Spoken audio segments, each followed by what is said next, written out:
Hierarchies are a third of a billion years old. You can't blame them on the West or men or capitalism.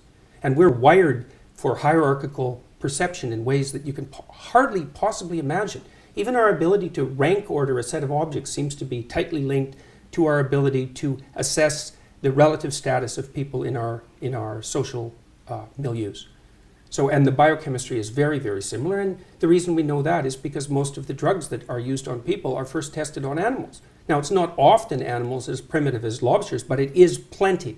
So a lot of what we know about neurological structure, for example, is a consequence of studying the flatworm, which is a much more primitive organism than the lobster.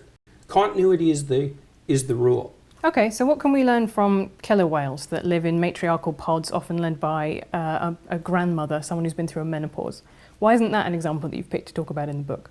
It's because lobsters say the thing that ideologically you want to talk about, which is your belief that there is a kind of Marxist ideology sweeping. How do lobsters say that? The point that I was making with lobsters, I just said what it was.